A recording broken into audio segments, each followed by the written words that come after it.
hablo del tema político, aunque por supuesto la convulsión que hubo sí fue fuertísima.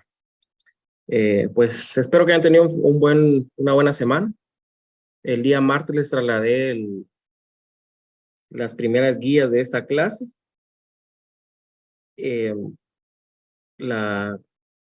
Otro documento que es del licenciado Juan Carlos Pacheco, y también les trasladé, para los que se dieron cuenta, espero que todos, las instrucciones del protocolo, el cual está fijado la fecha de entrega para la segunda semana de noviembre. Con 2 semanas, un poquito más de anticipación, se va a avisar cuál va a ser la fecha exacta de esa semana. Va a ser entre semana, por supuesto, la entrega, porque el fin de semana tienen otras clases. Y posiblemente ese fin de semana sean los parciales, los finales. Entonces, va a ser entre semana por las clases.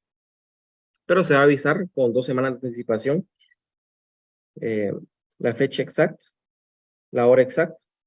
Y el lugar siempre va a ser donde esté funcionando EPS, y les digo donde esté funcionando EPS, porque no sabemos si en estos meses pueden trasladarlo a la universidad, pero siempre va a ser donde esté funcionando EPS. Respecto a las guías que vamos a estar trasladando, solo quiero mencionarles que ahorita que vamos a empezar a ver jurisdicción voluntaria, les voy a trasladar guías previas a las clases, porque ahorita sí vamos a ver mucha más práctica, entonces necesito que ya tengan esas guías previas para que veamos mejor el tema. Así que siempre es un gusto saludarlas. Esperemos que tengamos algún aprendizaje hoy. Siempre se aprende algo, lo mínimo, pero se aprende algo. Entonces, previamente a dar inicio con la clase, yo pasé las instrucciones de protocolo el día martes. Entonces, si tienen alguna duda respecto a la entrega del protocolo, algo que no entiendan claramente, aunque siéndoles sinceros, las instrucciones siento que las hice bastante claras, pero siempre hay dudas respecto a algo. Entonces, cualquier duda que tengan, este es el momento para plantearlas respecto al protocolo. Así que cualquier persona que necesite preguntar algo, pues esto es su oportunidad. Por favor. Buenos días, Lick. Buenos días. Primero el compañero habló primero, después la compañera.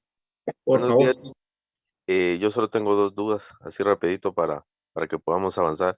Mire, con respecto al papel, ¿tiene que ser así estilo protocolo o no importa? Es que me venden 2, uno que no lleva el encabezado, como que fuera papel sellado, y el que parece papel sellado, ¿verdad? Y la otra, y respecto a la escritura cancelada, yo le puedo poner al final que no se llevó a cabo por no comparecer a alguna de las partes.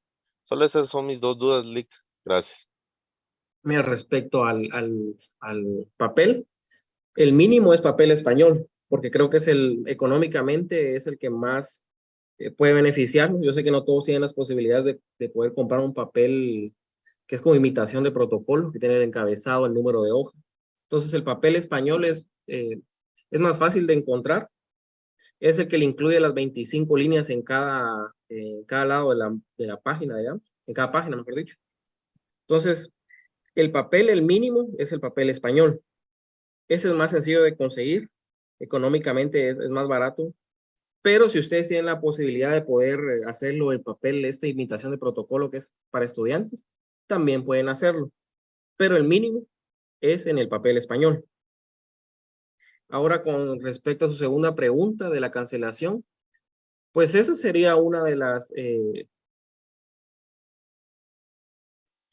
razones de por qué podría cancelar la escritura. Entonces siento que es la forma de cancelarla que mejor les conviene. ¿Por qué? Porque redactan una escritura y al final la terminan y razonan de que se está cancelando porque uno de los comparecientes no firmó, no dio su consentimiento para que se otorgara la escritura. Entonces, respondiendo a sus 2 preguntas, serían esas. Muchas gracias, Lick. Me quedó claro. Gracias. Muy bien. La compañera, por favor. Licenciado, buenos días. Disculpe, Buenos yo días. tengo duda si los atestados los podemos hacer en computadora, por ejemplo, fotocopias de DPI.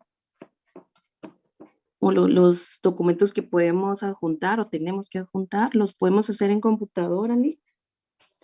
Mire, contestando a su pregunta, los atestados, los que les coloqué ahí son los obligatorios, que son las constancias de presentaciones de testimonios, de avisos, creo que un aviso de ICABI. El aviso de ICABI es cuando corresponda, o sea, cuando haya algún traslado de bien, háblese de compraventas, donaciones. Entonces, eso lo pueden hacer a computadora, en eso no hay problema. Si se dan cuenta en las instrucciones que les mandé del protocolo, inclusive abajo hay una muestra de una constancia de presentación de avisos y de testimonio especial, si no estoy mal. Ese lo pueden imprimir, lo pueden llenar a mano, lo pueden hacer a computadora, no hay problema. Si van a incluir más atestados como son fotocopias de DPI, algún aviso que dieron a alguna municipalidad, porque también hay, lo pueden hacer a computadora. Lo único que sí es obligatorio que se haga a mano es la redacción de los instrumentos públicos. Eso sí es obligatorio, que es a mano, no a máquina, no a computadora, únicamente a mano.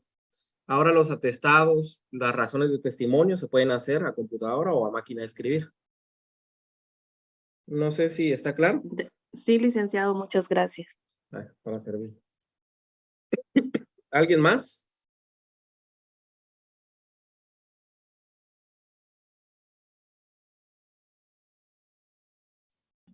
Miren, esas son las preguntas.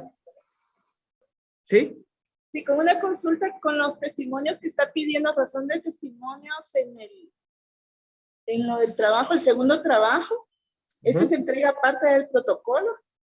No, van juntos. O sea, ese día ustedes me tienen que dar el protocolo empastado y a la par el folder. Y el folder.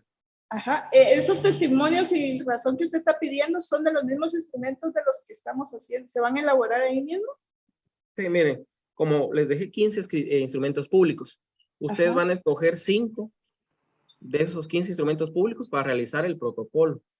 La forma va a ser que le saquen fotocopia de lo que ustedes ya redactaron y redacten la razón, ya sea a mano o a computadora, únicamente. Sí, esa era mi duda. Entonces, de los mismos instrumentos públicos que se van a redactar, se van a sacar las razones de testimonio, entonces. Sí, de los especiales y a la parte interesada. Exactamente. Ok, sí, esa era mi duda. Y aparte de lo de los instrumentos, todos los instrumentos son los que se van a redactar a mano entonces. Ya la razón de lo que está pidiendo ya es a computadora o a mano si uno lo quiere hacer. Sí, mire, únicamente los 15 instrumentos son a mano, únicamente. Okay. Lo demás lo pueden hacer a computadora, a máquina. Está bien. Esa era mi duda, licenciado. Gracias. Para servir. Buenos días, licenciado. Buenos días a todos. Una preguntita. En el inciso 5, en adelante, donde dice comprobante, ahí tenemos que usar el formulario que usted nos anexa. Pueden usar ese formulario, se lo pueden conseguir en internet, por eso es que les coloqué para que miren que se puede conseguir en cualquier página de internet. Ah, sí, muy pero bien. Lo pueden hacer a mano si ustedes quisieran hacer el diseño a mano. Todo. ¿En serio? Ya bueno. Ya es cada quien. Bueno, gracias, licenciado. Y para realizar la carátula, ¿el tipo de papel también es el español? La carátula de sus generales, no, ahí es papel bond. Papel bond. Muy bien. Gracias, licenciado. Para servir.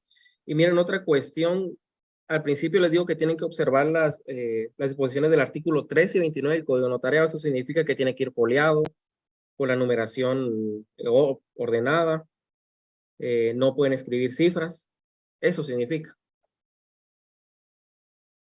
Así que si no hay más preguntas, pues vamos a dar inicio a la clase. Igual, mira, otra dudita más, licenciado, una última duda.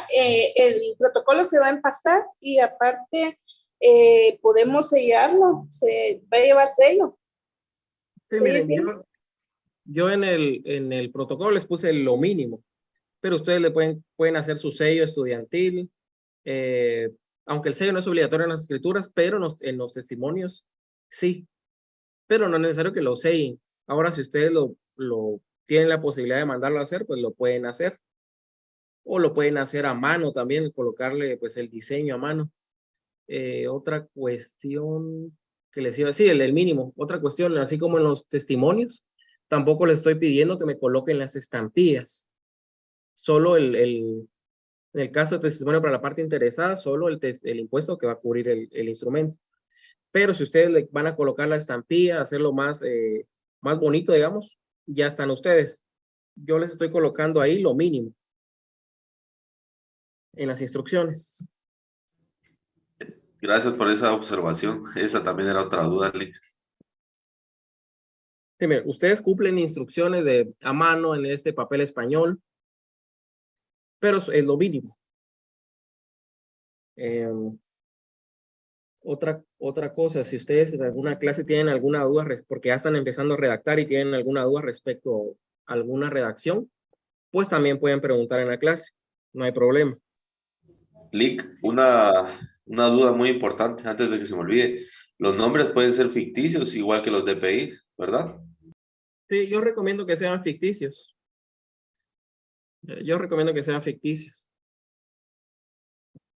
Gracias, Lick. Ahí estamos. Entonces, si no hay más dudas, vamos a dar inicio con la clase de hoy.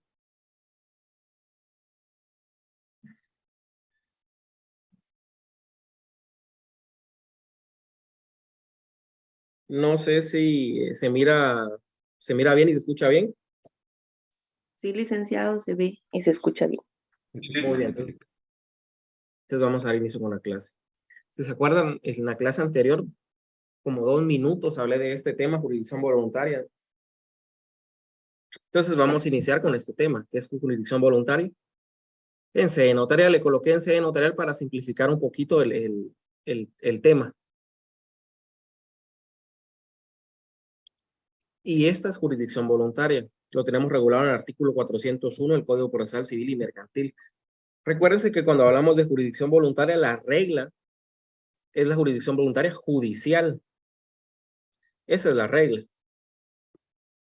Y nos vamos al artículo 401, que regula la jurisdicción voluntaria, comprende todos los actos en que por disposición de la ley o por solicitud de los interesados se requiere la intervención del juez, sin que esté promovida ni se promueva cuestión alguna entre determinadas partes. Si bien esta es la definición del Código Procesal Civil y Mercantil, es oportuno tomar como referencia algunas características de esta definición que da el propio código, como es que esa solicitud de los interesados y sin que esté promovida ni se promueva cuestión alguna entre determinadas partes. Es una jurisdicción en la cual no hay litis, no es contenciosa como como lo trata el libro del doctor Neri Muñoz.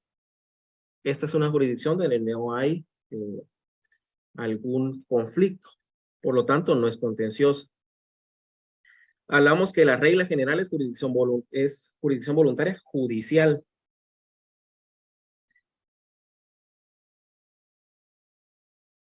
Pero también tenemos excepciones como es la jurisdicción voluntaria notarial o tramitada ante notario. La diferencia entre una jurisdicción voluntaria judicial y notarial es la clase de asuntos que se pueden ventilar por esta vía. Cuando hablamos de la judicial, aquí hablamos de un número apertus, o sea, cualquier cuestión donde no exista controversia y se necesite alguna autorización judicial, se va a ir por jurisdicción voluntaria judicial, para la redundancia. Pero cuando se necesite alguna autorización y uno requiera los servicios de un notario, únicamente se van a poder tratar ante este notario los temas que específicamente regulen las leyes. Entonces, cuando hablamos de jurisdicción voluntaria notarial, aquí hablamos de un número clausus, es decir, el notario solo puede tramitar temas de jurisdicción voluntaria que la misma ley le regula, únicamente eso. O sea, él no puede tramitar otras cuestiones que son también de jurisdicción voluntaria. Por ejemplo, divorcios voluntarios, titulación supletoria, que son temas de jurisdicción voluntaria. El notario no los va a poder tramitar porque no está facultado para ello. En los antecedentes de la jurisdicción, aquí hablamos de jurisdicción voluntaria notarial. No me voy a adentrar mucho en el tema de jurisdicción voluntaria judicial, únicamente algunos esbozos. Los antecedentes es la mora judicial. Recuérdense que en Guatemala existe una terrible mora judicial. Los procesos tardan años. Entonces, ¿por qué se le va a trasladar esa facultad al notario de tramitar temas de jurisdicción voluntaria? Es para terminar un poco con esta mora judicial. Sin ir más lejos, un tema de jurisdicción voluntaria que creo que es el más sencillo de los que hay. ¿Y por qué es el más sencillo? Porque cuando se solicita la participación del juez, las partes ya están totalmente de acuerdo con eso, como es el divorcio voluntario, que por supuesto solo se puede llevar únicamente en vía judicial. ¿Qué pasaba anteriormente con el divorcio voluntario? Que usted presentaba la solicitud, la demanda, digamos, y a los 8 meses, 9 meses, un año, le daban esa audiencia, que es la Junta Conciliatoria para el divorcio.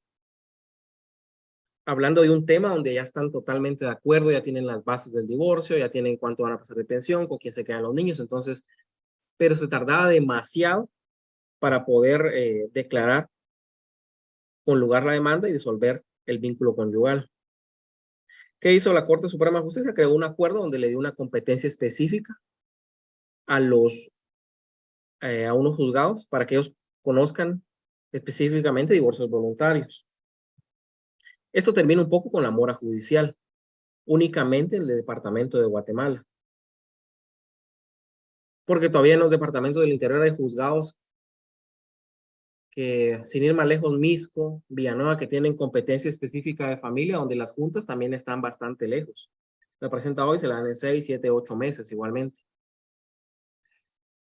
Entonces, para acabar con esta mora judicial, lo que hace la Corte es crear un juzgado con competencia específica.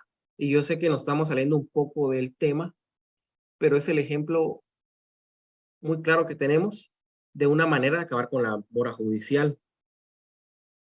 Pero ¿cuál es otra manera de acabar con la mora judicial? Trasladarle algunos procesos de jurisdicción voluntaria, algunas diligencias de jurisdicción voluntaria, no a órganos especializados y con competencia específica, sino a notarios. Puesto que el notario también es un profesional del derecho, confiere certeza y se da seguridad jurídica a los actos y a las actuaciones de las partes. Entonces, para acabar un poco con esta mora judicial que existe, se le traslada al notario algunos asuntos de jurisdicción voluntaria, porque imagínense que usted quiera cambiarse el nombre y la única manera que tenga de cambiarse el nombre es acudiendo ante un juez y haciendo la solicitud. Ese proceso va a tardar, si lo tocamos en el tema de civil aquí en el municipio de Guatemala, al menos un año. Un mes para que le den trámite o no a la demanda que usted presente al escrito. Si usted únicamente tuviera la facultad de poder tratar temas de derecho sucesorio en los juzgados civiles, ya se imaginan cuánto tardarían las personas para poder ser declaradas herederas. 1, 2 años. ¿Por qué? Porque los juzgados ya tienen demasiada carga de trabajo y en el caso de jurisdicción voluntaria los competentes son los de primera instancia civiles o en algunos temas familia. Pero es a lo mismo que voy. La mora judicial sería terrible. El segundo, necesidad de conferir certeza a los actos no contenciosos. Si bien en esos temas de jurisdicción voluntaria no existe una contraparte bueno, en un inicio, ¿verdad? Porque puede ser que se oponga alguien a la tramitación. Pero en un inicio no existe un opositor a estos temas de jurisdicción voluntaria. Pero aunque no existe un opositor, sí necesita que este procedimiento, que esas diligencias sean analizadas. ¿Y quién mejor para analizar estas diligencias que un notario? Y para conferirles certeza jurídica. Si no, en el caso de un cambio de nombre, cualquiera se cambiaría el nombre. Se lo cambiaría 1, 2, 3, 6 veces al año. Lo que conllevaría una falta de certeza jurídica para él y las demás partes que contraten con él. Y la tercera sería un notario auxiliar del juez o un notario encargado de una función pública. Aunque el Código Procesal Civil y Mercantil sí regula que el notario es una, bueno, no regula expresamente, pero se entiende que es un auxiliar del juez. La razón del por qué se le da se le traslada esas diligencias de jurisdicción voluntaria no es porque él sea el auxiliar del juez, porque él en realidad no va a ser un funcionario judicial cuando transmite temas de jurisdicción voluntaria. Lo está haciendo porque porque tiene una función pública encargada. Es de ahí que se le traslada la jurisdicción, algunos trámites de jurisdicción voluntaria. Le traslado estos temas como antecedentes porque creo que son los más importantes para tocar en este tipo de clases. Son los más importantes. Y también tenemos una sentencia de una apelación de amparo de la Corte de Constitucionalidad que regula el artículo 5 de la Ley de Tramitación Notarial de Asuntos de Jurisdicción Voluntaria. Regula: esta ley es aplicable a todos los asuntos cuya tramitación notarial se permite en los siguientes artículos, sin perjuicio que también puedan tramitarse ante notario los casos contemplados en el Código Procesal Civil y Mercantil. A su vez, el artículo 443 del Código Procesal Civil y Mercantil preceptúa, en caso de haberse omitido alguna partida o circunstancia esencial de registros civiles, en vista de las pruebas que se le presenten, y previa audiencia al Ministerio Público, resolverá que se repare la omisión. Este es el expediente 163-2017. Miren, si tienen la oportunidad de ir a leer esta sentencia, vayan a hacerlo. Porque explica muy bien los temas de jurisdicción voluntaria. Es un proceso donde el RENAP le negó la inscripción de un asiento extemporáneo del nacimiento de una persona. Entonces el RENAP le dice: mire, no le puedo inscribir el nacimiento de esta persona porque ya falleció. Y como ya falleció, la única forma de inscribir ese nacimiento es mediante jurisdicción judicial, voluntaria judicial. Entonces, la persona presenta un amparo contra esa suspensión. La sala le otorga fuera un juez de instancia, le otorga el amparo y la CC lo confirma. Entonces, la sentencia está bonita porque hace una integración muy buena de las normas. Integra la Ley de Tramitación de Jurisdicción Voluntaria y el Código Procesal Civil y Mercantil. Es importante que cuando ustedes manejen una ley como es el Código Procesal Civil y Mercantil y después la Ley de Tramitación, cuando la lean, cuando las analizan, no hagan como que son leyes de otro mundo. Las tienen que integrar muy bien. Y aquí tenemos los principios de la jurisdicción voluntaria. Los de la izquierda, derecha de su pantalla, me imagino. Tenemos algunos principios tomados del propio derecho notarial. Aquí recuérdense que estamos hablando todavía de derecho notarial, pero jurisdicción voluntaria. Entonces, no tienen que perder de vista los propios principios de derecho notarial, como es de la forma, de la inmediación, que el notario tiene que estar presente en todas las actuaciones, de la rogación. El notario no puede actuar de oficio, necesita la solicitud de un interesado. Aquí hablamos del acta de requerimiento. Del consentimiento, aquí hablamos de las firmas de los requirientes. De la seguridad jurídica, confiere esa certeza a los actos. De la autenticación, aquí hablamos de la firma y sello del notario. Aquí en jurisdicción voluntaria sí es obligatorio la firma y el sello del notario. La fe pública, esa confianza que se tiene. Y de publicidad, todos los actos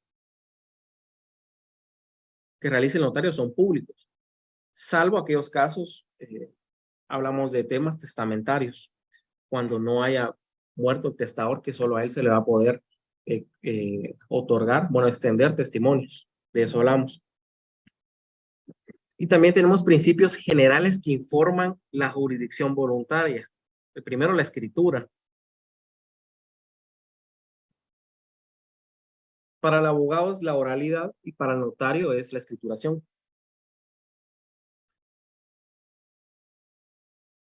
La inmediación procesal, que va pegada a la inmediación, el notario tiene que estar presente. El principio dispositivo. Este principio es más procesal. Cuando vemos civil, ese es uno de los principios más importantes en el cual las partes tienen que darle movimiento al proceso. Y pasa lo mismo con jurisdicción voluntaria. Son los interesados quienes deben estar moviendo el proceso, digamos, solicitándole esto, solicitándole otro. El notario no puede actuar de oficio. Y la publicidad, que aquí hablamos que muchos temas de jurisdicción voluntaria se tienen que hacer publicaciones. Y les coloco esta ley de avisos electrónicos, que es el decreto 24-2018, en el cual regula que cuando la ley regule que se tienen que hacer publicaciones en el Diario de Centroamérica y otro de mayor circulación, se debe entender que únicamente se va a hacer ahora en el portal electrónico del Diario de Centroamérica. Pero ahí regula una excepción, que es temas constitucionales, y también cuando hablamos de cambio de nombre. En esos casos todavía es obligatorio, pues, un Diario de Centroamérica y otro de mayor circulación. Economía procesal.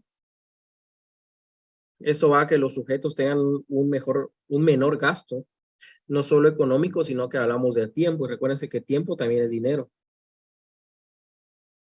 De estar 3 años ante un juez de primera instancia llevando a cabo su proceso sucesorio testamentario o intestado, puede ser que ante notario tarde menos, 1 año,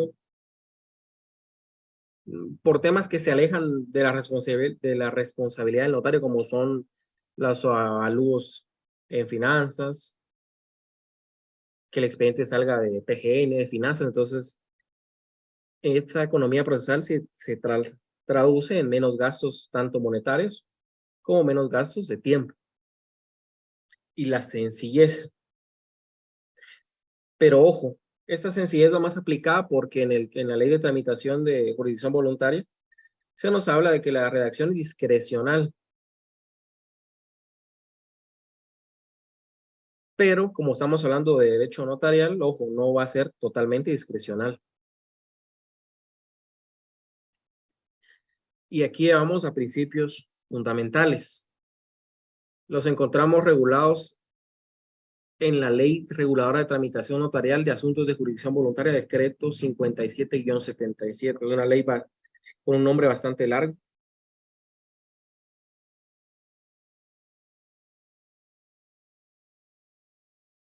No le coloco el artículo a cada principio porque le estoy...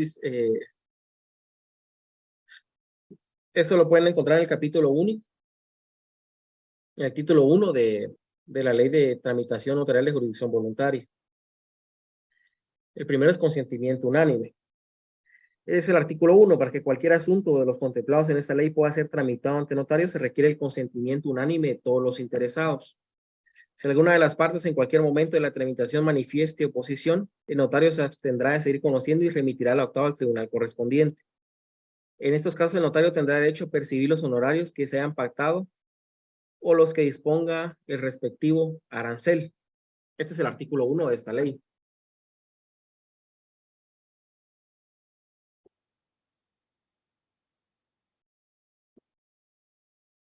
Va también aparejada al principio de rogación, donde el notario no puede actuar de oficio, sino que a solicitud de parte.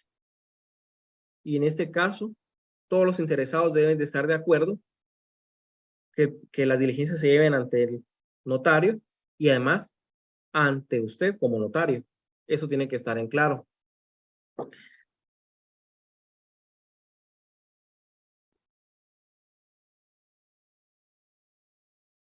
Y va también aparejado el mismo artículo a aquel principio del derecho notarial donde habla que el notario actúa en la fase normal del derecho, donde no hay derechos subjetivos de las partes en conflicto. El notario no puede actuar donde hay conflicto, tiene que actuar siempre que todos estén de acuerdo. Ahora bien, ¿qué pasa cuando dice que si alguien no está de acuerdo lo traslada a un tribunal? Puede ser que sí o puede ser que no. ¿Por qué? Porque posiblemente lo que vayan a hacer primero no es pedirle al notario que lo traslade a un tribunal, sino que mire, hemos estado con usted varios meses, el expediente no ha caminado, no nos sentimos cómodos con su trabajo. Entonces le pagan sus honorarios y lo van a llevar con otro notario. Ese es el primer paso. Ahora, cuando no hay conflicto, porque puede ser que todos estén de acuerdo en llevarlo en vía notarial, pero lo que no están de acuerdo ya es que usted esté tramitando las diligencias. Ya no están de acuerdo con su trabajo. Entonces, puede ser que se lo piden, le piden el expediente, siempre que le tienen que pagar honorarios. Y después lo van a llevar con otro abogado, con otro notario, mejor dicho. Y el otro notario, por un tema de ética profesional, tiene que cerciorarse si se le pagó los honorarios al otro notario. No puede solo aceptar. Es un tema más ético. No puede solo aceptar el expediente. ¿Por qué? Porque hay personas que lo que hacen es que lo inician con un notario. Cuando ya está algo adelantado por no pagar, se lo piden y lo llevan con otro notario. Después al otro tampoco le quieren pagar. Lamentablemente uno a veces actúa de buena fe y le dice a la señora, a las personas, bien, tenga el expediente y llévese. Y eso es actuar de buena fe en el tema notarial. Porque está confiando mucho en el cliente. Lo primero que usted tendría que decirle, mire, hasta este momento se ha trabajado, entonces tiene que cancelarme los honorarios respecto a hasta este tema. Los honorarios pactados, ¿por qué? Porque no hay un arancel específico en temas de jurisdicción voluntaria. Entonces, ahí van a ser los honorarios que usted ha pactado con el cliente. Si es por contrato, mucho mejor. Pero puede ser el otro caso donde en realidad ya no quieren llevarlo ante notario y lo van a llevar a la vía judicial. Ahí sí usted va a trasladar el expediente ante un juez. Actuaciones y resoluciones. Es el artículo 2. Todas las actuaciones se harán constar en acta notarial, salvo las resoluciones que serán de redacción discrecional. Yo me acuerdo que en una clase un compañero me pedía minutas de algunas actas notariales. Yo le dije que él iba a ver eso. Entonces, no las quise trasladar cuando estábamos viendo los temas anteriores, porque no nos iba a servir de mucho que conociéramos, que practicáramos la redacción de actas. En este caso, jurisdicción voluntaria sí nos va a servir, porque la mayoría de temas se llevan a través de actas notariales. Entonces, yo también en estos días les voy a trasladar algunas minutas de actas notariales de matrimonio, de notificación, para que las tengan en cuenta. Sin embargo, también les voy a trasladar actas de requerimiento, testimoniales, para que podamos estar practicando en el tema de jurisdicción voluntaria. Entonces, unas actas que les voy a trasladar solo va a ser para que ustedes tengan un acervo, digamos, un conocimiento, esas minutas. Las otras que les voy a trasladar que tienen temas de jurisdicción voluntaria, ahí sí, presten atención. Y esas sí las voy a trasladar antes de las clases, para que cuando vengamos a ver un tema como puede ser identificación de tercero, ustedes ya tengan en su mano, su computadora, ya un ejemplo de las actas, de los temas más importantes, para que yo solo venga aquí a explicar el procedimiento como tal. Y si tienen alguna duda respecto a la redacción, pues ahí tienen y ahí me pueden preguntar.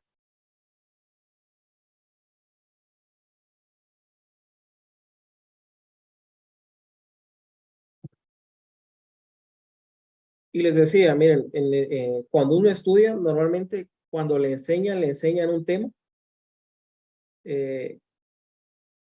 y lo abstraen un poco de la otra temática de la figura jurídica que estemos viendo. En este caso, ya vimos un poco de principios del derecho notarial, cuáles son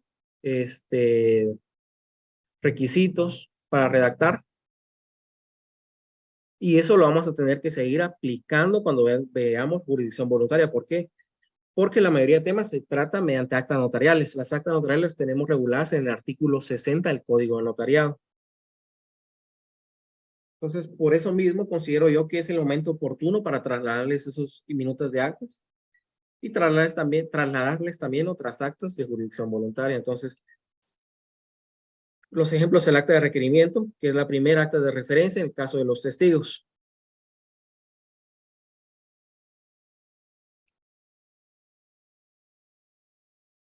Y aquí tenemos un ejemplo de un acta notarial. Bueno, de la introducción, del encabezado.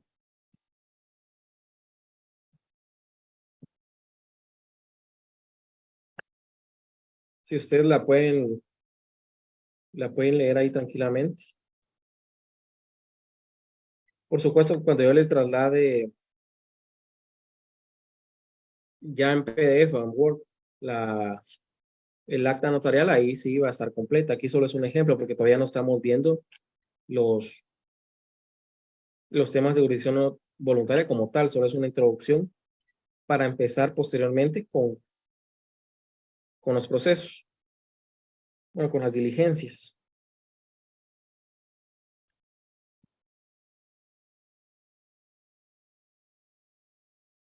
Entonces, en este caso lo que tenemos es la rogación y el objeto de la rogación, y es como cualquier otra acta notarial.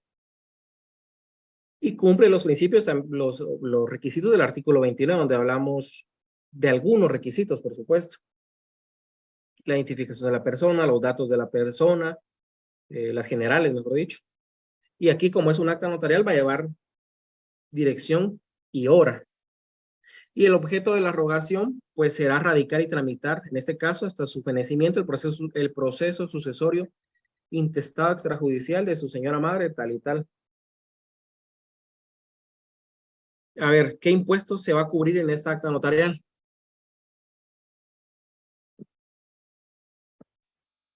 Un timbre notarial de 10 quetzales y timbres fiscales de 50 centavos por hoja. Exacto, 50 centavos por hoja. Entonces aquí vamos a tener la misma, el sistema impositivo va a ser el mismo que cualquier acta notarial. Según el artículo 141 de la ley del organismo judicial, ¿qué tipo de resoluciones tenemos?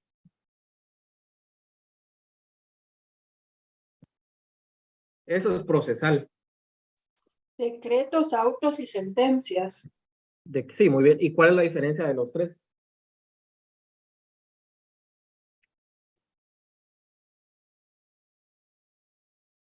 No tengan miedo a responder.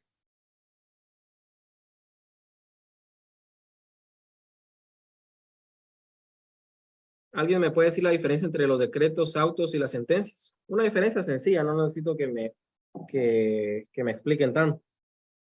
Pero lo que ustedes entiendan de cuál es la diferencia entre estas tres resoluciones.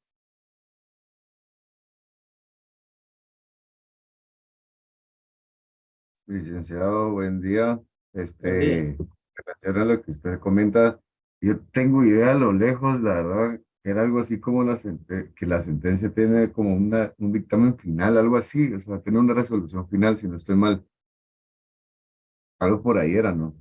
Si mal recuerdo, no sé, estar equivocado, estoy confundiendo la clase.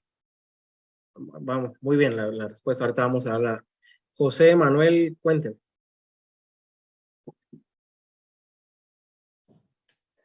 Buenos días, licenciado. No sé si me escucha. Sí, fuerte, claro. Buenos días. Según el artículo 141, los decretos son determinaciones de mero trámite. Los autos deciden materia que no es decir de mero trámite o resuelven los incidentes. Las sentencias sí o sí van a resolver el asunto principal. Sí, excelente, excelente. Por eso el compañero hablaba de un dictamen porque es el tema de cómo se redacta.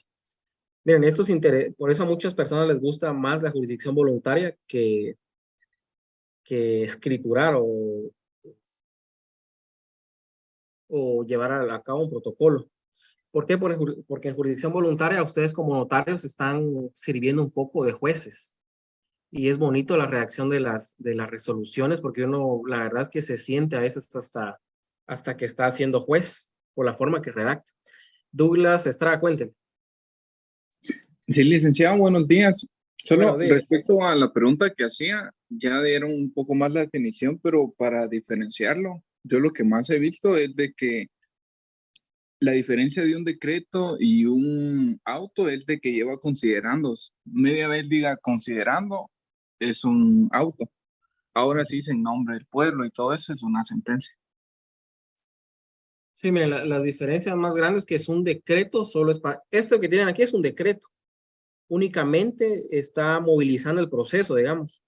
Un decreto es cuando se le da trámite a una demanda, cuando se admite alguna prueba, cuando se le da audiencia a una parte. ¿Por qué? Porque lo único que está haciendo es darle movimiento al proceso, es un decreto, es de mero trámite, solo va a llevar el trámite.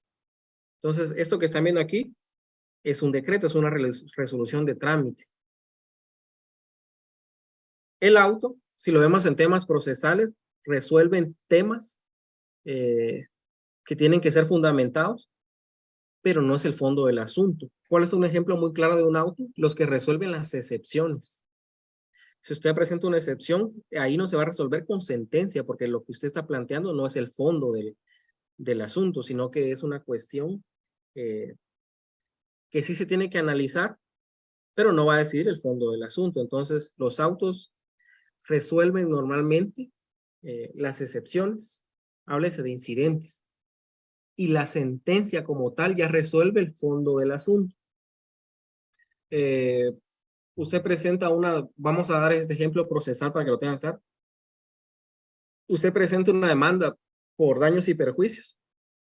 La primera resolución donde le da trámite a la demanda, donde se admite, es un decreto de trámite. Lo único que se le está diciendo es sí, se aceptó, hay que continuar con el proceso. Si la otra parte presenta una demanda, una excepción previa de falta de personería, digamos, eso se va a la vía de los incidentes. La resolución por la cual admite esa excepción y manda a vías incidentes es otro decreto de trámite. Se da audiencia por 2 días. Esa resolución por la que le da audiencia por 2 días es otro decreto de trámite. Se abre a prueba por 8 días. Ese es otro decreto de trámite. Y en 3 días tiene que resolver si procede o no la excepción. Esa resolución donde él va a considerar el juez si es procedente o no declarar con lugar la excepción de falta de personería, ese es un auto, porque está considerando, está resolviendo, pero no va a resolver el fondo del asunto, porque el fondo del asunto son los daños y perjuicios. Entonces, lo que mayormente ustedes van a ver, van a ser decretos de trámite. Algunas veces van a haber autos y solo van a poder ver una sentencia. Entonces, más que todo, eso sería una explicación más sencilla del tipo de resoluciones. Ahora, ¿ustedes qué tipo de resoluciones consideran que va a redactar, que va a emitir el notario dentro de la jurisdicción voluntaria en sede notarial?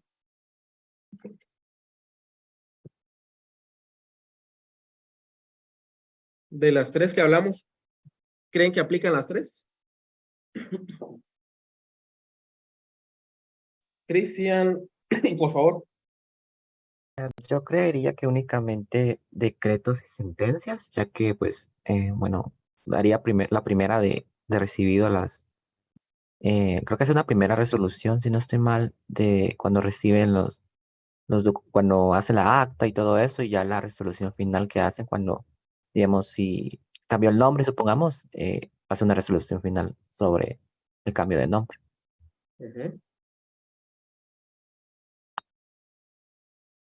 Muy bien. Entonces, en este caso, en parte tiene razón, porque sí, pues solo va a emitir 2 de esas resoluciones. La primera son los decretos de trámite, que la va a estar emitiendo por todo el proceso, para darle audiencia a PGN, a registro, para enviar esto a finanzas, en algunos casos, como es el proceso sucesorio. Pero la otra resolución que va a emitir es un auto.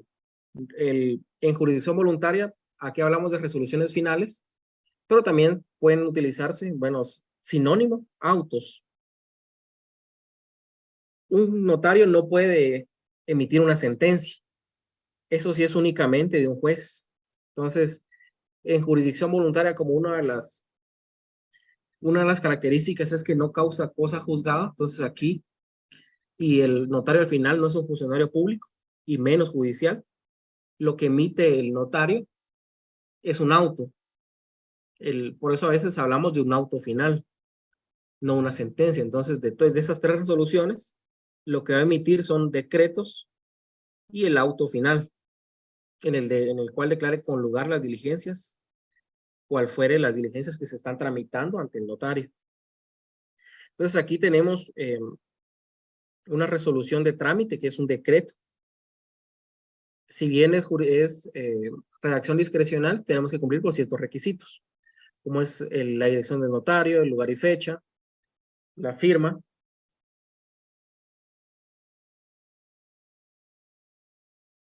Entonces, aquí tenemos la dirección por el estado que guardan las diligencias voluntarias extrajudiciales de rectificación de partida de nacimiento. Se da audiencia al registro civil del Registro Nacional de las Personas del municipio de Guatemala. En este caso, si ustedes verifican, existe también la cita de leyes. Sin embargo, el artículo 2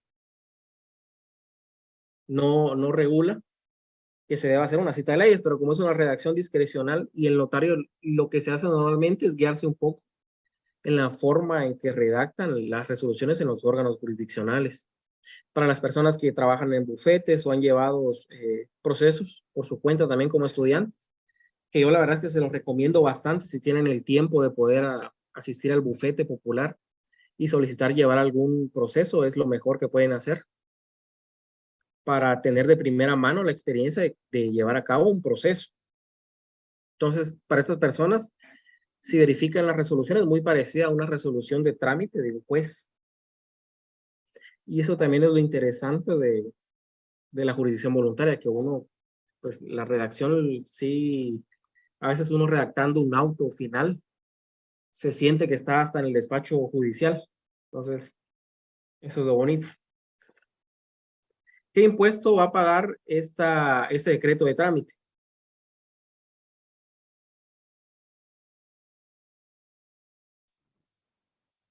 Dos timbres notariales de un quetzal, licenciado. Muy bien. ¿Y si fuera el auto final? Un timbre notarial de 10.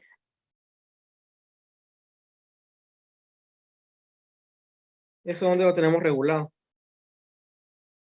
En el artículo 3 de la ley del timbre. Muy bien. Entonces, también aquí se pagan temas impositivos. Normalmente van a ser resoluciones de trámite. ¿Por qué? Porque si nos vamos al proceso como tal, en este día no vamos a ver el proceso, pero si nos vamos, si hacemos un esbozo, está el acta de requerimiento, después el notario admite a su trámite las diligencias, recibe los documentos, señala cuáles van a ser las diligencias que se tienen que llevar a cabo. Esa es la primera resolución de trámite. Después notifica a las partes, pero vamos a verlo cuando veamos más claramente los procesos. También tenemos esto de colaboración de las autoridades.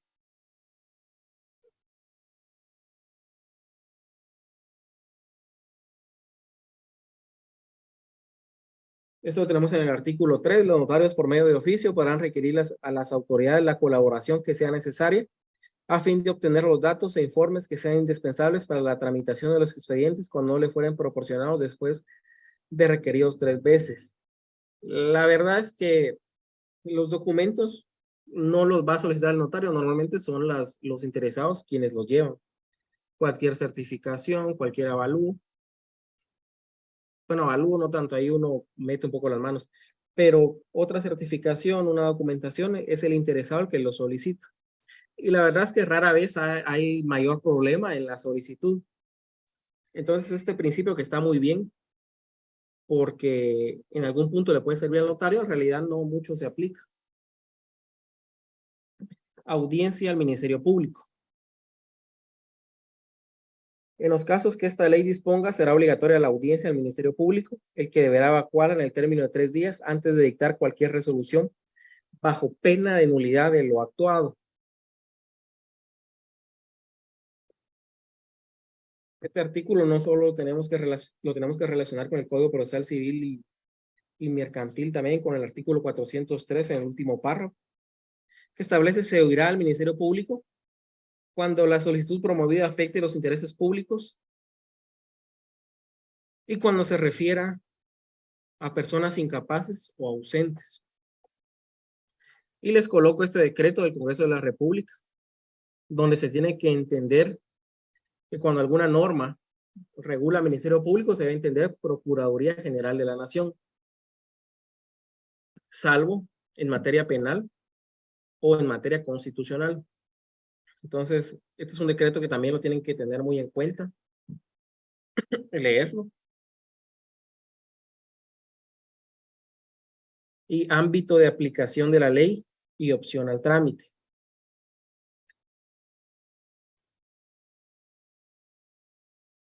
Esta ley es aplicable a todos los asuntos cuya tramitación notarial se permite en los siguientes artículos, sin perjuicio de que también pueda tramitarse ante notario los casos contemplados en el Código Procesal Civil y Mercantil.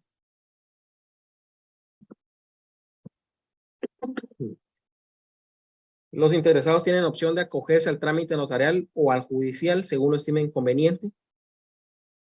Y para la recepción de los medios de publicación deben de observarse los requisitos que preceptúa el Código Procesal Civil y Mercantil. En cualquier momento la tramitación notarial puede convertirse en judicial o viceversa. En el primer caso, el notario debe enviar el expediente al tribunal que sea competente. En todo caso, pueden requerir el pago de sus honorarios profesionales. Por supuesto, es viceversa cuando el notario tiene permitido llevar a cabo ese proceso. No se le va a poder trasladar un divorcio voluntario, una titulación supletoria, una tutela. Y el último párrafo señala que en todo caso puede requerir el pago de sus honorarios profesionales. Aquí la problemática y como consejo es que no hay un arancel que regule la jurisdicción voluntaria como lo había mencionado anteriormente. Entonces, hay que tener cuidado con eso porque hay clientes que solo hacen eso, lo contratan, usted hace algo, después se desaparece. Y como no hay un arancel, es bien difícil determinar los honorarios pactados, por lo que lo mejor es pactar honorarios con el cliente. Inscripción en los registros. Normalmente con una certificación de la resolución final, que es el auto final, salvo en procesos sucesorios, que es ese artículo 497, donde se extiende testimonio de las partes conducentes. Esto es una certificación. Un ejemplo de una certificación.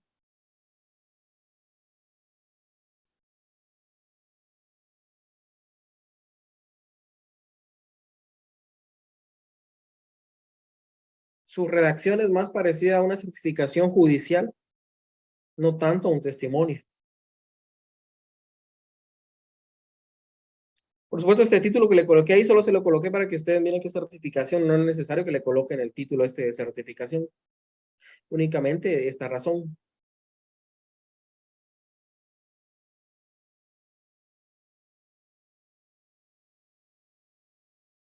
Y en procesos sucesorios, extrajudiciales, por supuesto, ya sean testamentarios o intestados, lo que se va a extender no es una certificación, sino que el testimonio de las partes conducentes. Entonces, esa va a ser la diferencia entre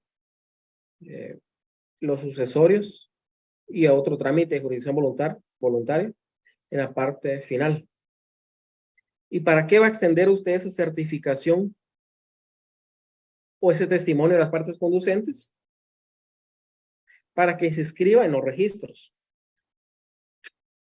En cualquier registro, no solo hablamos de RENAP, puede ser también el registro general de la propiedad, mercantil, dependiendo cuál es el tema que usted está tratando. Y por último, el otro principio que estamos aplicando, que esto está en la ley de tramitación notarial de asuntos de jurisdicción voluntaria, es la remisión al Archivo General de Protocolos. Usted termina el expediente, extiende la certificación y traslada ya todo el expediente, lo remite al Archivo General de Protocolos, esto para guardar, para proteger estos expedientes de jurisdicción voluntaria. Sin embargo, lo que pasa es que mire, muchos notarios primero no lo hacen porque no hay un plazo donde les diga, mire, tiene tal fecha para enviar el expediente, no lo hacen. Y la segunda es que hay muchos notarios que ni siquiera saben que hay que remitir el expediente al Archivo General de Protocolos. Y no es que esté bromeando, es que no saben. Uno les pregunta, mire, ¿usted remitió? No, ni sabía. Entonces, por eso no se remite a veces. Y como no hay un plazo como tal, esa es la justificación que se toma para no remitirlo.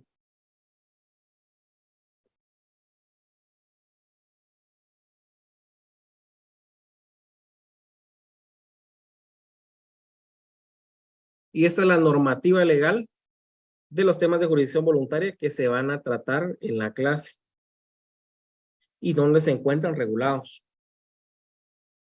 Tenemos el primero, que es el Código Procesal Civil y Mercantil. Entonces, lo primero que quiero que entiendan y que comprendan es cuál va a ser la forma de llevar a cabo la tramitación, que va a ser mediante actas y resoluciones. ¿Cuál va a ser la forma de pagar impuestos en esas actas y resoluciones?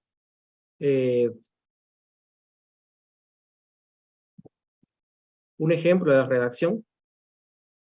Entonces, cuando uno ya empieza a ver los temas que se van a tratar en jurisdicción voluntaria, las diligencias voluntarias, ya tenemos que tener entendido que identificación de tercero, proceso sucesorio, la forma de llevarlos a cabo va a ser a través de actas notariales y resoluciones.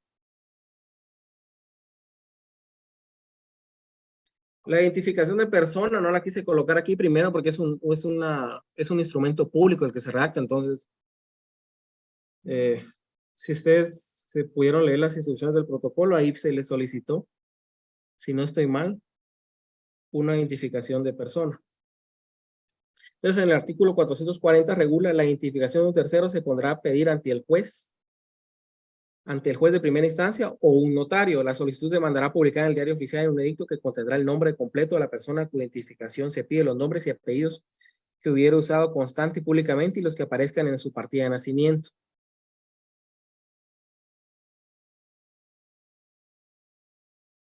Estas identificaciones de terceros normalmente cuando usted va a llevar algún tema de identificación de tercero, va a llevarlo porque lo necesita por otro tema que está dando previamente.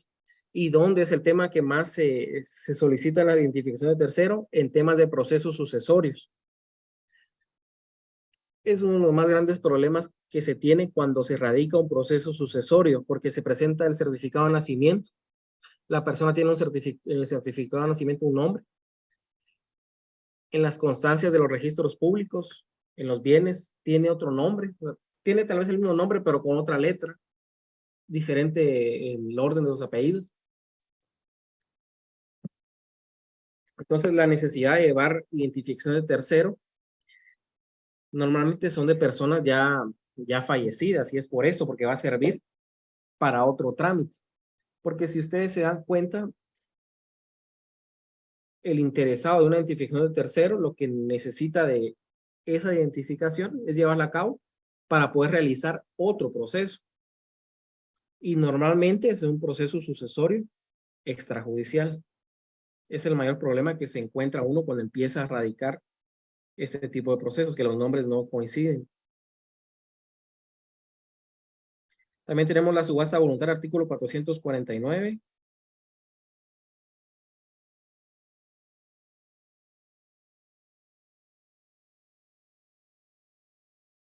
Las subastas voluntarias a que se refiere este capítulo podrán llevarse a cabo ante las partes.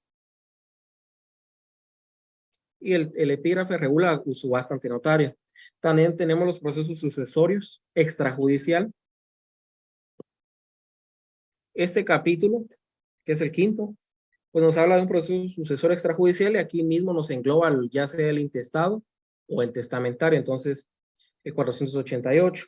Las diligencias del proceso sucesorio extrajudicial se harán constar en actas notariales principiando por la que haga constar el requerimiento hecho por los interesados, quienes presentarán al mismo tiempo los documentos a que alude el artículo 455.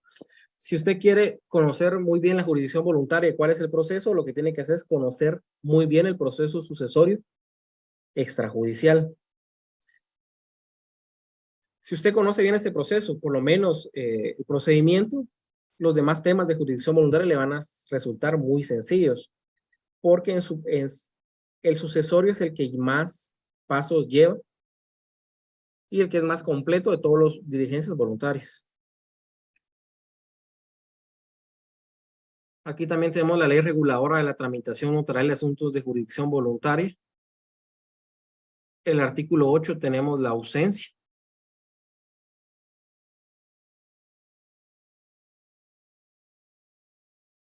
Es aquellas personas que se encuentran fuera de la República o se desconoce su paradero. ¿Y cuál va a ser el fin de la ausencia? Que le nombren un defensor judicial para poder demandar a este defensor judicial. Y eso es lo que tienen que tener ustedes claro cuando llegue un cliente y le solicite algún tema de jurisdicción voluntaria, porque no van a llegar y le van a decir, mire, fíjese que necesito la ausencia de esta persona. Él le va a exponer el caso y usted tiene que llevar a cabo esa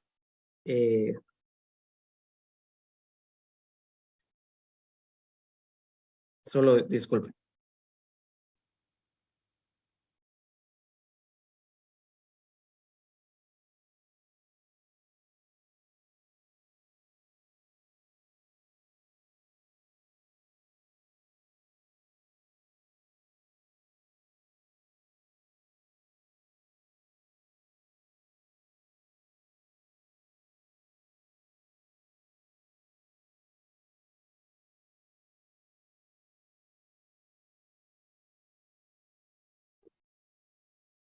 Mil disculpas, ya regresé. Entonces, esta ausencia, el cliente no les va a proponer que le lleven a cabo una ausencia. Usted lo que va a hacer es asesorarlos y determinar si es el procedimiento adecuado para esto. Recuérdense que los temas de jurisdicción voluntaria no es el fin, sino es un medio para lograr otro fin. Y ustedes tienen que tener en claro eso. La ausencia, el fin no es declararlo ausente, el fin es que le nombren defensor judicial para poder demandar, en ese caso, al ausente. En la identificación de tercero, el fin no va a ser identificar a un tercero porque quiero, sino va a ser poder identificarlo para que tenga los nombres correctos en todos los registros y poder iniciar otras diligencias. Puede ser demandarlo, puede ser un proceso sucesorio.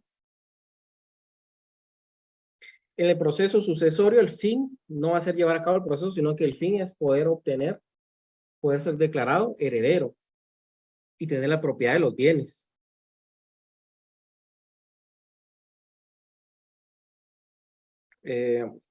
Compañero Henry Mendoza, ¿cuál es la pregunta? Disculpe. Es que me cuesta leer un poco de este ángulo.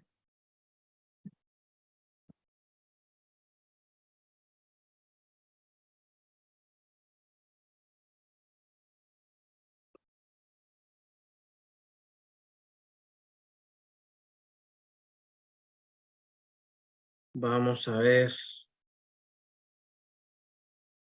Muy bien, entonces lo espero para aclararle este tema. Es que me cuesta leer un poco de este ángulo de la computadora.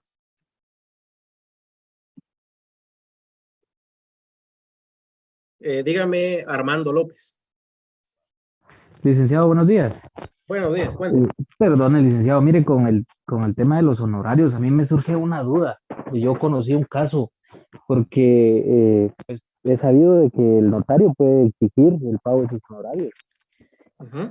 Pero yo conocí un caso, licenciado, donde una persona le canceló al notario y el notario no terminó de hacer el trámite del contrato para el que sí había sido contratado. Y al parecer la persona tuvo que buscar otra forma o otro profesional para que terminara el tema.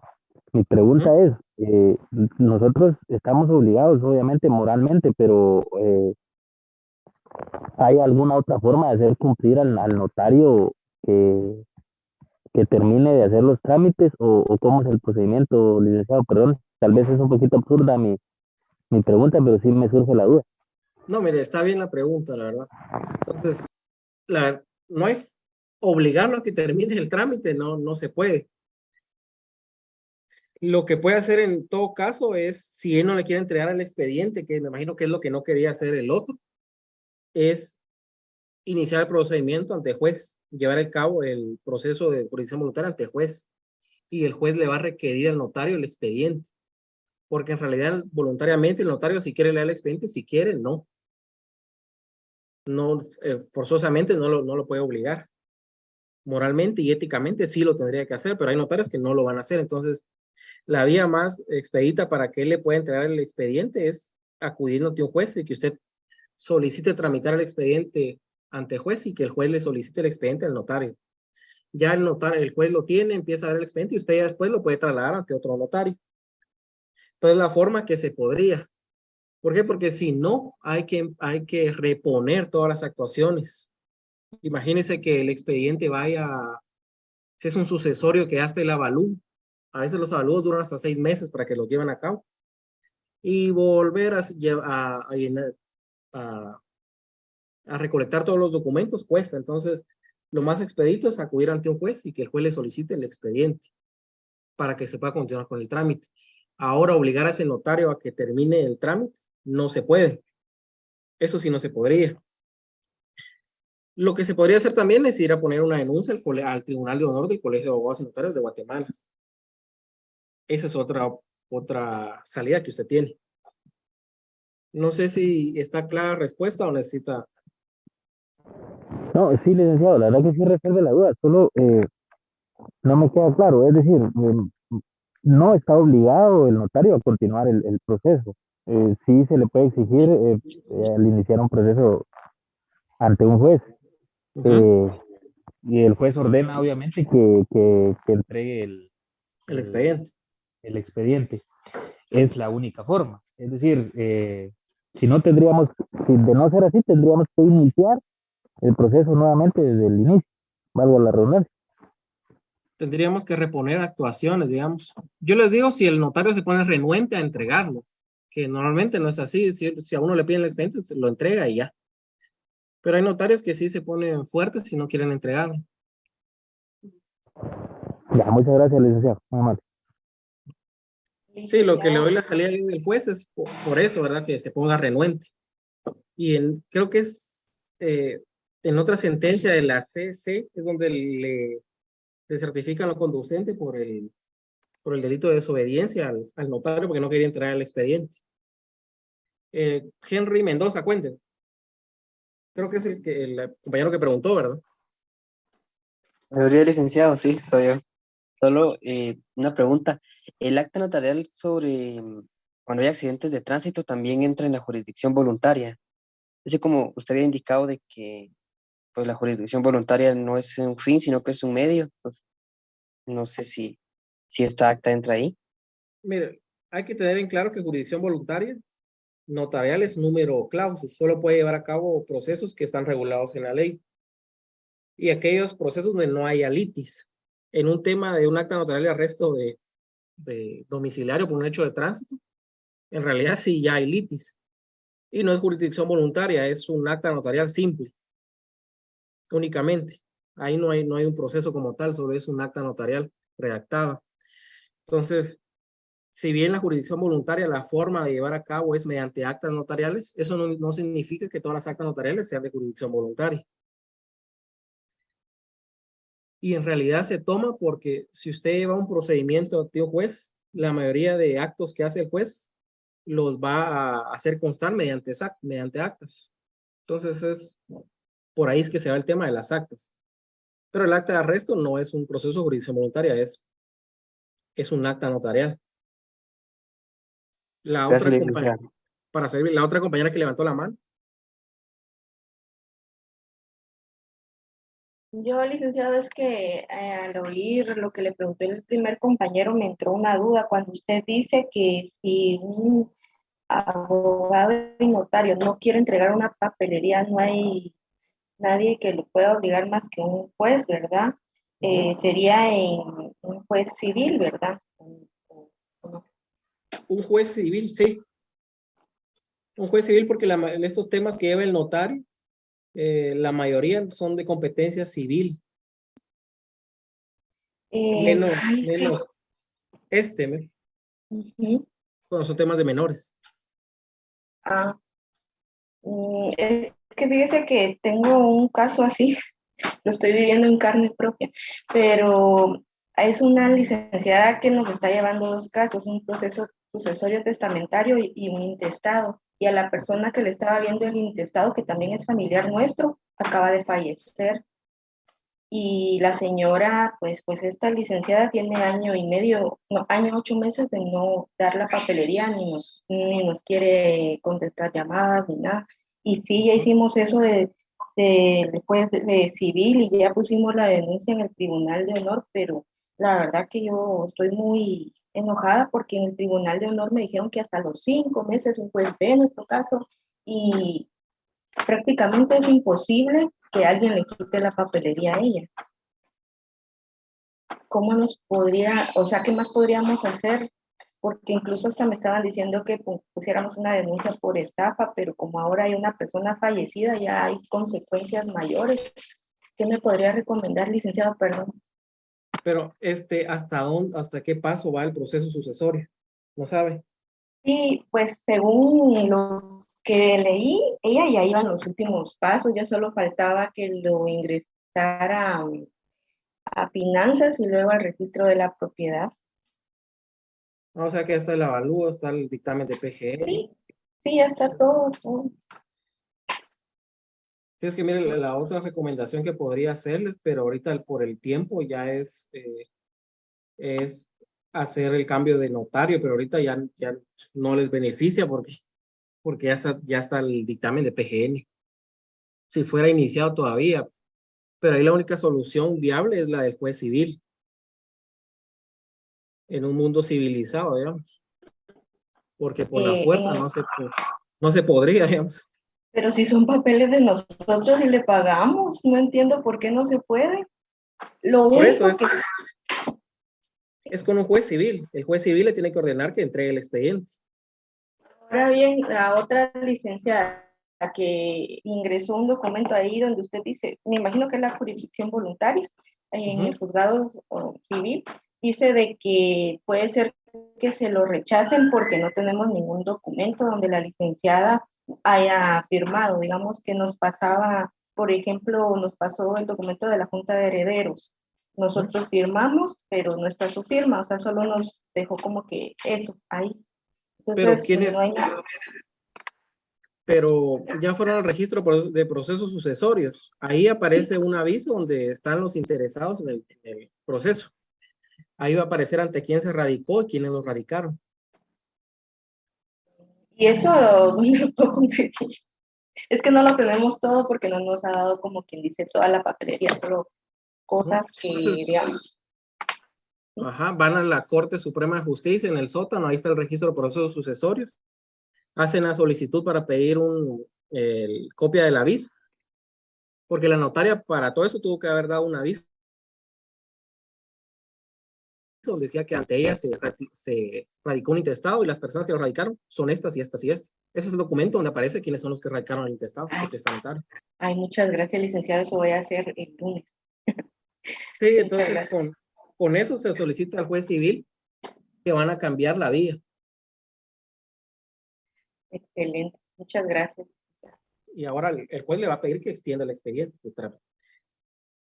Lamentablemente en Guatemala pues los tiempos sí cuesta un montón con esos temas civiles. Y el Tribunal de Honor, miren el cambio de autoridades del colegio, la verdad es que sí dejó bastante que desear. Si ustedes se dan cuenta ahorita con la coyuntura ni siquiera se pronunció el colegio. Entonces, no les sabría decir ese tema. Entonces les explicaba que esto sí se escucha. Disculpe. Sí, licenciado, sí le escucho. Sí, licenciado, se le escucha. Muy bien, gracias. Entonces también tenemos la ausencia que al final va a ser porque nombren un defensor judicial. Y eso es lo que ustedes tienen que tomar en cuenta cuando ve el cliente, qué es lo que necesita el cliente. Y conforme qué es lo que necesita, usted le va a proponer este asunto de jurisdicción voluntaria. Esta disposición y gravamen de bienes de menores incapaces o ausentes, le coloqué esta, en menores incapaces o ausentes, lo resalté. Pero me acuerdo que con un profesor de notarial se reía del título que tiene este capítulo, que es el capítulo 2. Porque disposición y gravamen pues son dos cosas diferentes. Se puede disponer o gravar, disponer, vender, gravar, hipotecar.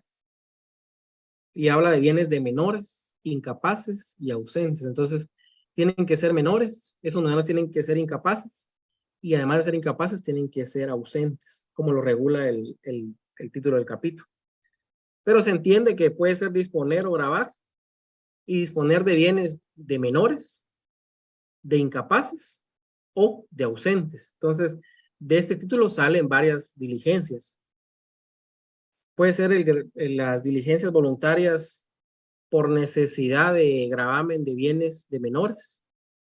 Entonces, a eso hay que tener bien en cuenta. ¿Cuál es la diferencia entre un menor y un incapaz?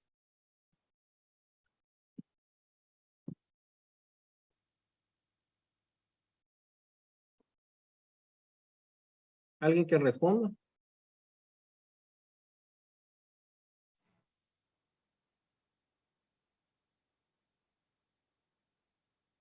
Sí, licenciado, yo tengo un concepto de el incapaz es aquella persona que por algún motivo legal no pueda realizar actos jurídicos.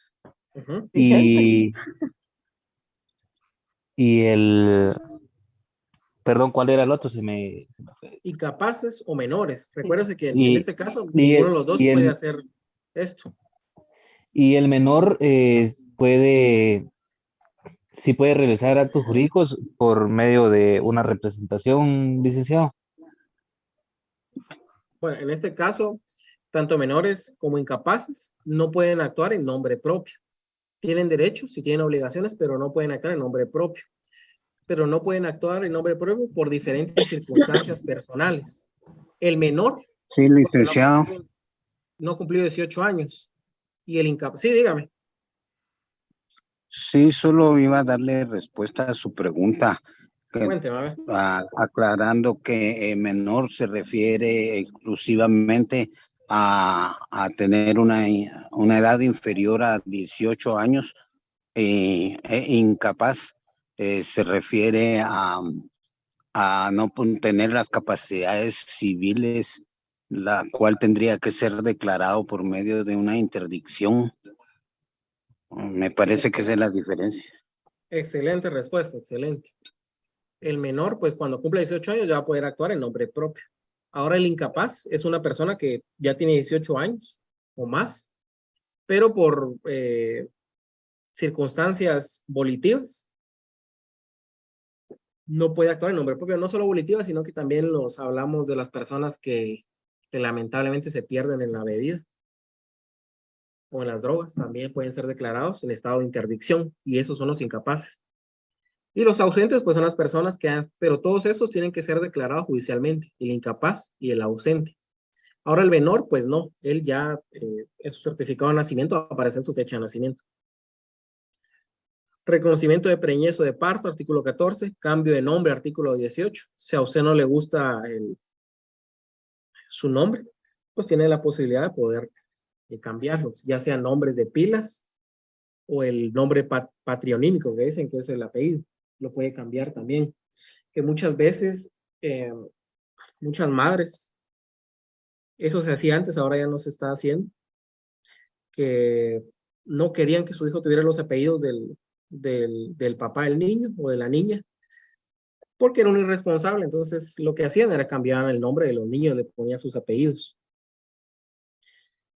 Sin embargo, el cambio de nombre no modifica la capacidad civil. Entonces, aunque le cambiara el nombre, va a seguir siendo hijo del otro. Entonces, no se hacía, pero la verdad es que legalmente no tenía ningún efecto jurídico más que el propio cambio de nombre. Y también tenemos las partidas y actas del registro, artículo 21 y artículo 23. Aquí hablamos de una reposición de partida en el caso de que exista como tal la partida, pero se haya perdido o se encuentre deteriorada, que pasó muchas veces cuando se trasladó el tema de las municipalidades al RENAP. Entonces ahí muchas veces las partidas se deterioraron.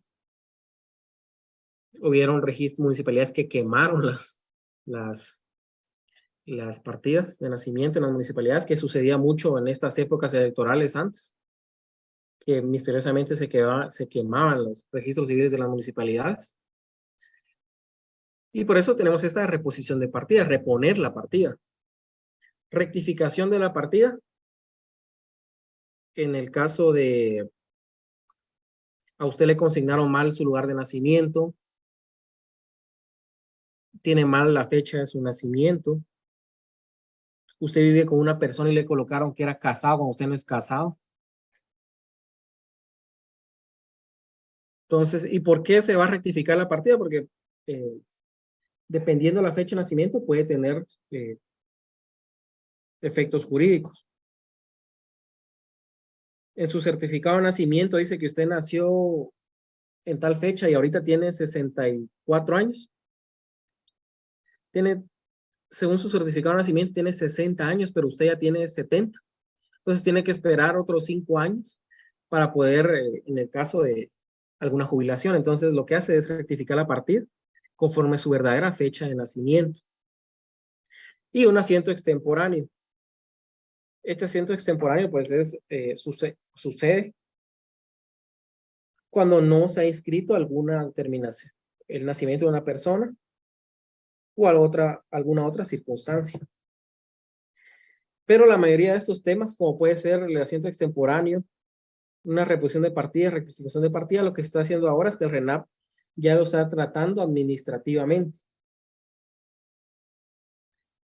Algunos temas, el asiento extemporáneo sí lo he visto mucho que lo trata el RENAP administrativamente. He visto muchos casos de madres que llegan con sus hijos de 24 años ya y nunca los escribieron en el RENAP. Entonces el RENAP lo hace administrativamente, les pide unas constancias de bautismo, si está estudiando unas constancias de la escuela, una declaración jurada con testigos, entonces eso se hace ya más ahora administrativamente.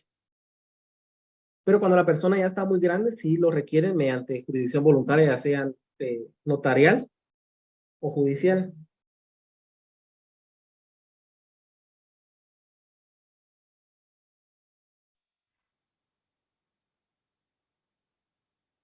Licenciado, yo tengo una duda, pero ahí donde dice reconocimiento de premios, lo que está diciendo usted, cuando hay madres, así como en los pueblos, aldeas, donde ellas se componen por medio de comadronas y también las comadronas no les extienden un documento de la fecha que ellos nacieron ni nada de eso.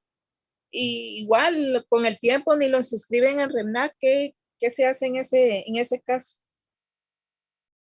Mira, en esos casos cuando es que ese reconocimiento de preñez o de parto, no aparte, se aplica, pero cuando usted lo que quiere hacer es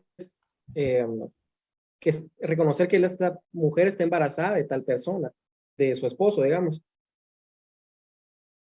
para que se pueda inscribir.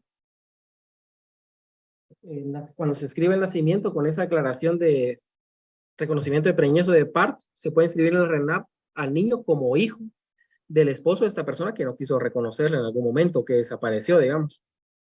Para eso se utiliza ese reconocimiento de preñez o de parto y la verdad es que no se utiliza en la práctica. Ahora lo que usted pregunta del nacimiento, ahí sería un asiento extemporáneo del nacimiento. Y lo que hace el RENAP es pedir declaraciones juradas de testigos. Porque a veces no solo es que no haya comadrona, sino que la comadrona no extendió bien la constancia de nacimiento. Sí, eso sí también.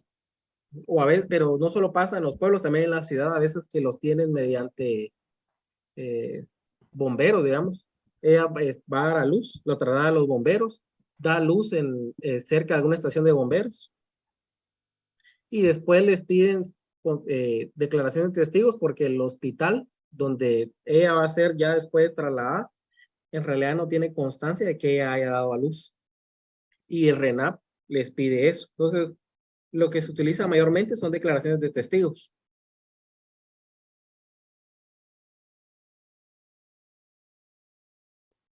También tenemos la determinación de edad. Esta determinación de edad va acompañada del asiento extemporáneo.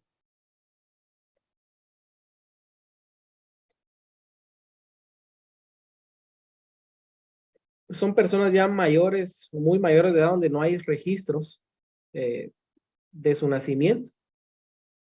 Y para inscribir el asiento extemporáneo, primero se hace la determinación de la edad. Un facultativo determina mediante un examen óseo cuál es la edad de la persona. De acuerdo con ese dictamen, pues se inscribe el asiento extemporáneo, pero aquí les hablo de personas ya mayores que necesitan ser inscritas. Cuando son personas no tan grandes, como una persona de, no sé, alguien de unos 25 años, no les van a solicitar eso. Ya trasladó la asistencia del compañero Javier Ruiz. Muchas gracias. El tema de hoy va a ser jurisdicción voluntaria, así que les voy a dar unos minutos para que lo puedan llenar su asistencia, por favor. Jurisdicción voluntaria va a ser el tema.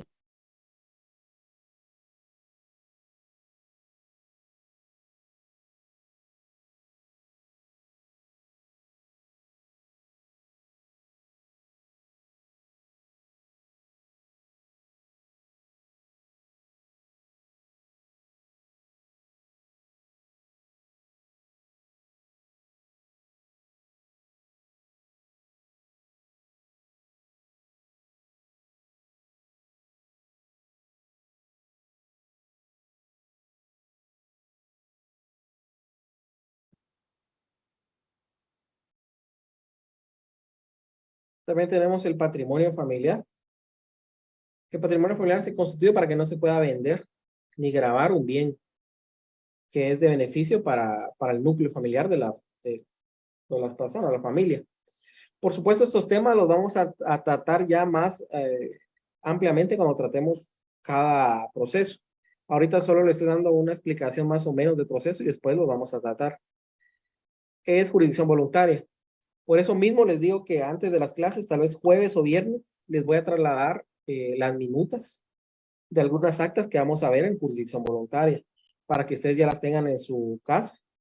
Cuando yo les esté explicando, ya no tenga que leer todo el acta, sino ya explicarles más que todos los pasos. Y ustedes ya tengan la forma.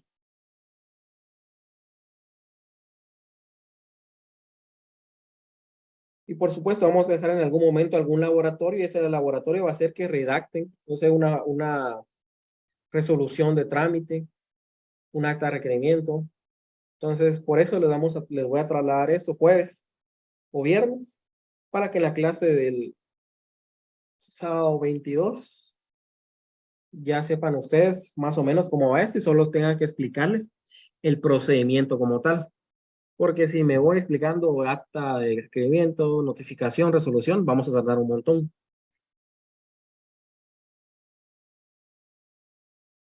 Y tenemos la última ley donde habla de temas de jurisdicción voluntaria. La ley es el decreto ley 125-83, en realidad no tiene título esta ley, pero sabemos que es rectificación de área de inmuebles. Diligencias voluntarias de rectificación de bien inmueble era ahí, pero se me fue la rectificación, artículo 6 de la ley de rectificación de áreas. En realidad, en la 6 donde habla de la solicitud, pero desde antes ya nos habla un poco de la rectificación de áreas. En este caso sucede porque usted tiene un bien inmueble cuyas medidas físicas, recuérdense que en un inmueble lo importante no es tanto la dirección, sino la localización y las medidas, las coordenadas del bien. Es la forma de determinar que existe un bien, que existan coordenadas, que exista un plano y que físicamente esté ese bien. Entonces, ¿qué pasa en estos temas? Que usted tiene un bien cuyas medidas físicas son de 5,000 metros cuadrados. Pero en el registro, por algún error, le colocaron, cuando se inscribió, le colocaron que su bien tiene unas medidas de 10,000 metros cuadrados. Cuando físicamente no es así, tiene 5,000. ¿Y en qué le puede afectar que en el registro aparezca que tiene 10,000? En muchas cosas. En el pago de impuestos, en el pago del impuesto sobre inmuebles. No va a pagar lo mismo de UCI un bien que tiene 10,000 metros que uno de 5,000 metros. La evaluación de un inmueble de 10,000 metros no va a ser el mismo que uno de 5,000 metros. Entonces, cuando usted solicita un avalúo o lo tengo que vender por el precio mayor que puede ser el que está en la municipalidad, como ahí en la municipalidad también consta que son 10,000 metros por el registro, el avalúo va a ser mucho más alto que un bien de 5,000 metros. Entonces, ¿qué es lo que va a hacer usted? Le va a decir a su cliente, mire, aquí hay que rectificar el área, porque usted físicamente no posee 10,000 metros cuadrados de terreno. Lo que posee son 5,000. Y estos 5,000 metros más, lo que le está perjudicando es en el pago de UCI, en la evaluación del bien. José Emanuel, cuénteme. Silic, una pregunta. Esta rectificación de área de bien inmueble solo es para los inmuebles urbanos, ¿verdad?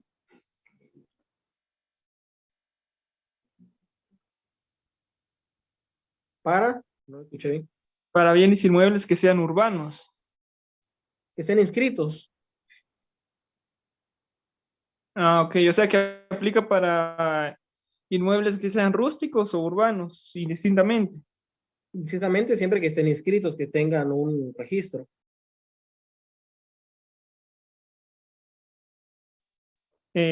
Gracias, Lick, era mi pregunta. Sí, porque nos habla de inmuebles. Entonces, lo importante es que tengan una matrícula fiscal, que estén inscritos. Eso es lo importante, porque si no están inscritos, lo que va a hacer usted es titularlo supletoriamente. Pero vas a titular supletoriamente con todo con todos los metros, con los metros que usted posee.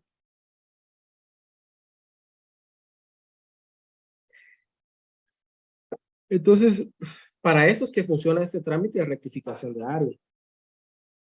Y si se dieron cuenta, al fin de esta rectificación de área, no es porque usted quiera tener en el registro menos metros, porque en realidad, aunque tenga más metros, no le beneficia nada porque no existen. Solo existe en el registro, pero físicamente no existe. Entonces, usted lo que está buscando es el beneficio de pagar menos UCI, el avalúo, si usted lo quiere vender. Entonces, para todo eso le beneficia.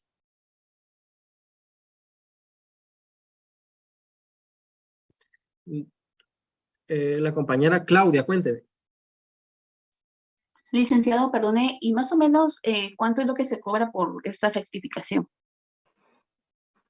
Por la rectificación de área.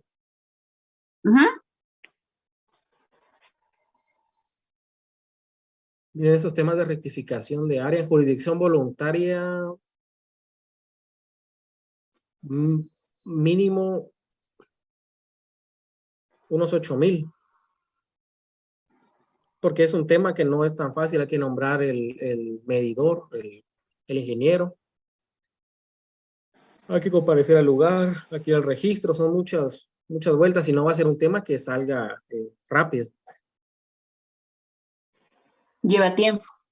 Lleva bastante tiempo. Miren, las de rectificación de partidas, que son las que menos se cobran en la práctica, que una rectificación de partida unos 5,000 mínimo,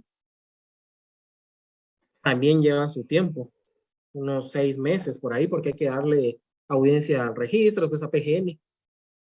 Y aquí también en la rectificación área hay que darle audiencia a PGN. Y eso es lo que cuesta, aunque ahora PGN de 20 días está emitiendo la opinión, pero sí lleva su tiempo, llevan bastantes trámites. Ya, y así como esos trámites, uno solo como abogado tiene que dar las vueltas, ahí no tiene que intervenir nada el cliente, ¿verdad? En algunos requisitos, en algunos documentos, sí uno se los pide. Pero yendo a PGN, sí es el notario el que se tiene que cargar de todo eso, de toda la práctica jurídica. El notario es el que busca el medidor, digamos, el ingeniero o arquitecto o agrónomo que va a llevar a cabo la nueva medición. Y uno como notario es el que le tiene que pagar a ese profesional. No, uno lo consigue y le dice al cliente, mire, esto va a cobrar el arquitecto. Ahora, si usted tiene otra persona que pueda hacer el trabajo, pues usted consígalo. O sea, cuando usted me habla de cobro, solo son honorarios. Ahora gastos son aparte. O sea que entre esos 8,000, por ejemplo, de honorario, si el topógrafo o el ingeniero cobra 2,000, por ejemplo, esos 2,000 lo tiene que asumir el cliente. Lo tiene que asumir el cliente, sí. Ah. Es que mire, si usted, y eso es una recomendación para todos, si ustedes cobran muy barato algunos temas de jurisdicción voluntaria, al final van a salir perdiendo porque ustedes no saben cómo va a estar el proceso. Puede ser que retarde más, que tengan que hacer más trámites.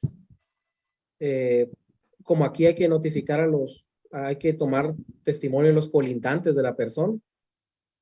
Entonces puede ser que los colindantes no quieran llegar con la persona, entonces tienen que llevar a cabo diligencias judiciales de notificación si las personas están renuentes a acudir ante notario. Entonces, usted tiene que hacer más o menos el presupuesto, sabiendo que no va a perder después, porque puede ser que usted diga, no, esto está sencillo, le voy a cobrar.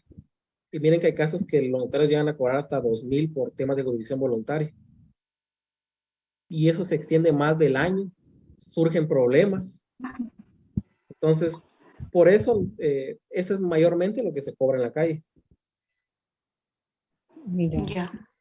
Licenciado, esa rectificación es muy diferente al avalúo entonces de un terreno.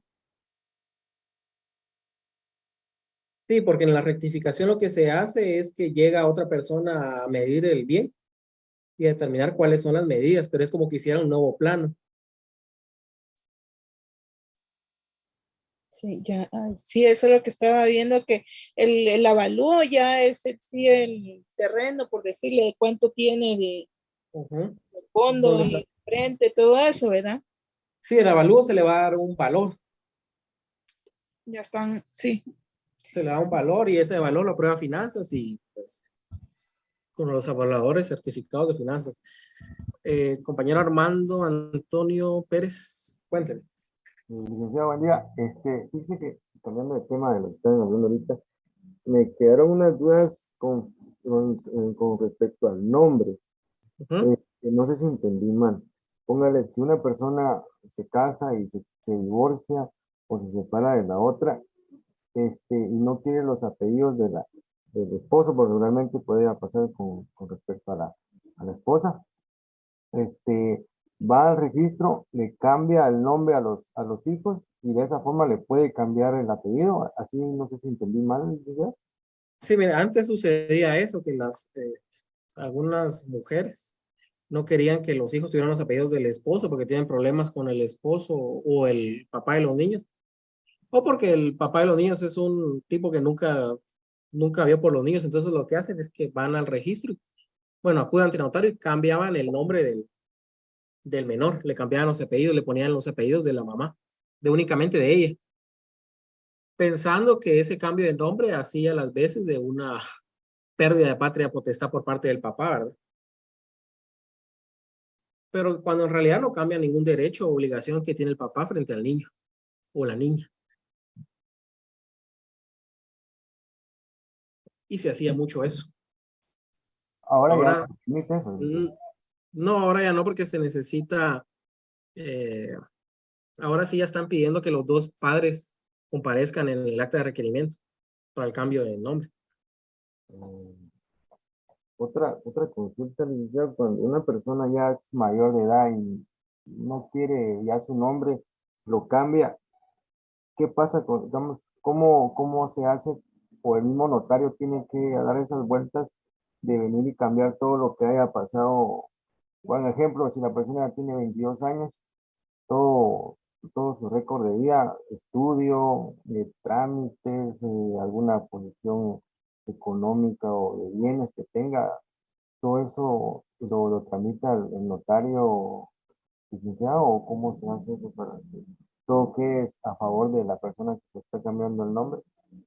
La verdad es que no es necesario que haga ese cambio porque recuérdense que en la partida de nacimiento de la persona van a hacer la anotación donde digan que tal persona se cambió el nombre a este nombre.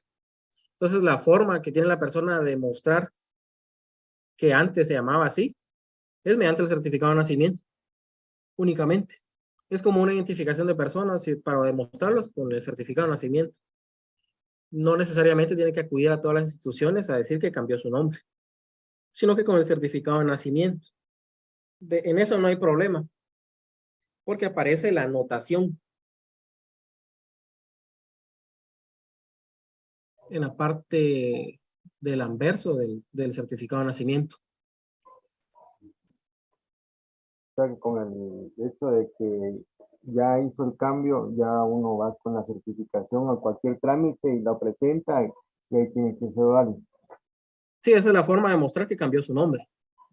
Porque si no, lo que tendría que hacer es una identificación de persona de todo eso. Y pues demasiado. Demasiado. Entonces, con el cambio de nombre, ahí está. Atrás dice, mire, fulano de tal se cambió el nombre de tal, entonces es el mismo. Ahí está. Y la última pregunta, el examen óseo que para determinar la edad de la persona cuando no tiene nada de quién es ni cuántos años tiene, ¿esa la manda a hacer el Renato o quién la manda a hacer? ¿Quién la autoriza? Miren, En este caso, la persona. En este caso, como son temas más forenses, la solicita el notario al INASIF. O con algún médico particular, pero lo mejor es que sea un médico del INASIF. Porque el INASIF también presta servicios para temas de jurisdicción voluntaria, notariales. Por supuesto, el arancel es bastante elevado, pero es la salida que tenemos. Gracias, licenciado. Ahí estamos. Entonces, vamos a terminar con la clase ahorita porque tengo la otra clase de los compañeros. Les voy a pasar esta diapositiva, las voy a arreglar porque siempre miro ahí que se me van palabritas. Y se lo traslado. Se lo voy a trasladar el martes. Ahora el jueves o viernes les voy a trasladar las minutas de las actas que vamos a ver el otro sábado de los temas de jurisdicción voluntaria, así que están pendientes de Classroom. Respecto a las notas que di la pregunta, miren, ahí yo estoy sujeto hasta que EPS me dé la autorización de subirlas. Si no, yo antes no puedo. Ellos me tienen que decir, mire, está autorizado y súbalas. Entonces, hasta que EPS me notifique, no puedo yo subir las notas. La compañera, porque el compañero Armando creo que dejó la mano levantada. Entonces, la otra compañera que levantó la mano, que la acaba de levantar. Sí, licenciado. Una preguntita. Yo ya le había consultado algo cuando empezó la clase de lo de la tarea. Los ejemplos que usted nos envió de las minutas solo son algunos, ¿verdad? De los que usted nos pide. Ahí hacen falta, los tendríamos que buscar, ¿verdad? Sí. ¿O están todos? No, ¿verdad? Que yo sepa, faltan algunos, pero pocos. Ah, va, muy bien, está bien. Esa era mi pregunta. Gracias, muy amable. Para servirle, entonces, nos vemos la otra clase el otro sábado. Tengan un feliz fin de semana. Saraí.